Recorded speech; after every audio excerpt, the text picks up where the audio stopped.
one old guy went before our congregation once, and he was just yeah. I can't even get this out. Jason can have this. So I thought we talked about, we probably did it. They would, at the end of every sermon, they would always have we may have told Devin before, but I don't think we've said it on the show. Yeah, somewhere, but they would have they'd do the sermon and they'd be like, now, if anybody's struggling with sins or wants to repent in front of the congregation, come down now. You talk to me. Or you get baptized. Or you can get baptized if you ain't been baptized yet, but no double baptisms.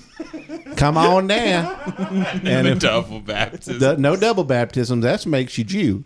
You come on down. And there was one time like an old guy in his mid-50s came down. He's like weeping in his fucking dressed like the dad from Calvin and Hobbes, just big. I don't get my dick sucked glasses anymore, and a button up, and just like his penis tucked into his ass. And he waddles down and he's crying. And they're like, okay, Brother Larry has some things he wants to say in front of the congregation. And it's like old guys in suits. He just gets up and he's crying. He goes, I've been watching internet pornography, and I can't stop watching internet pornography and masturbating to pornography.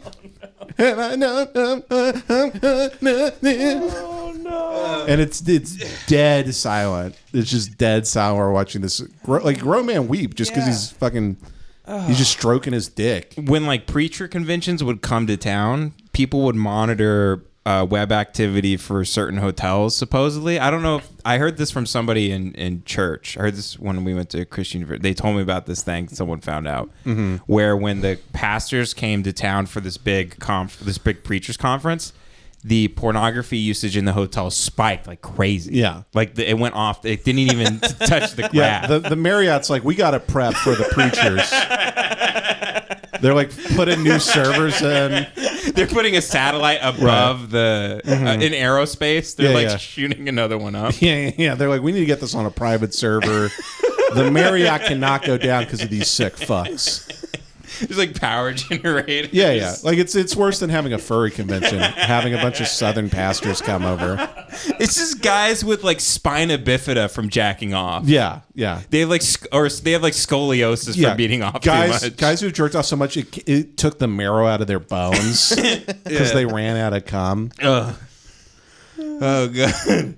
Imagine what those preachers do in those hotel rooms as soon as they get in there. Yeah, a lot of sick. I imagine as soon as the door is shut, they immediately start undressing. Mm-hmm. As soon as the jacket rips off, the shoes fly against the wall. They're naked in a matter of 4 seconds. They take a suit off and they're dressed like Sam Smith at the Emmys. They just have chains and whips all over, and they're like, I need a woman to come in and rip one of my balls off so I can come.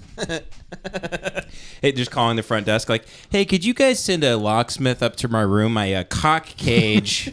Can't seem to find the key to my cock cage. And calling the front desk. Can you send your meanest maid up so she can just whip me in the ball? Whip me in one ball. I was watching internet pornography and masturbating to internet pornography. A guy who runs his own chainsaw business. He's in front of his kids and his wife. I remember him walking down the aisle like a duck. Mm-hmm. Just sort of flat-footed and just he has some sort of me kind of. The people you see in church are some of the sickest looking individuals you'll ever see in your life. It's just the worst open mic ever. Yeah. Yeah, except instead of buying a drink, you have to just state what autoimmune disease you have, right, as you walk in the door. Yeah. They're like, my feet are eating me. You see people at church where you think they might have an eye in their hand. Yeah, they're Pan's Labyrinth characters.